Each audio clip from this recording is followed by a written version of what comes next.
Hey everyone, welcome back to the channel. Today, I'm super excited to walk you through an awesome project I've been working on. It's called the Keeper app. If you're someone who wants to learn React by doing a fun and practical project, or if you're diving into full-stack development, this is perfect for you. So what is the Keeper app? It's a simple but useful note-taking application inspired by Google Keep. The idea is straightforward. You can add notes, view them, update them, and delete them. It's a great beginner-level project, but don't let the simplicity fool you.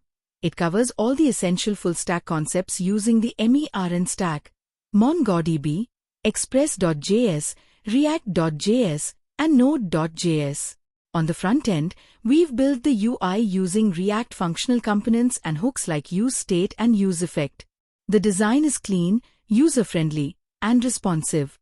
There's a floating Add Note button that opens a modal where users can enter the note's title and content. Notes appear as colorful sticky cards, and we've made sure long content scrolls nicely inside the note box, while the delete and update buttons are always pinned at the bottom for better usability. On the backend, we're using Node.js with Express to create a simple RESTful API.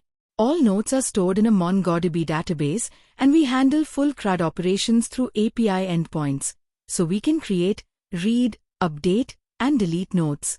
We've also implemented alerts to notify users whenever an operation like add, delete, or update is successfully performed.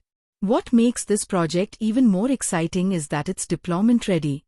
You can easily push it to GitHub and deploy the front end using Netlify or Vercel, and the backend on Render or Railway. It's a complete hands-on experience to understand how front-end and back-end work together in a MERN application. If you're learning React or looking for a solid project to add to your portfolio, this Keeper app is a fantastic place to start. It's simple, elegant, and teaches you the essentials in a fun and engaging way. All the code is clean and well-structured, and I've even added a custom logo and thumbnail design to give it that professional finish. I hope you found this useful. If you want to try it out yourself, the GitHub Repo link is in the description below. Don't forget to like the video, drop a comment if you have questions, and of course, subscribe for more cool projects like this. Thanks for watching, and happy coding!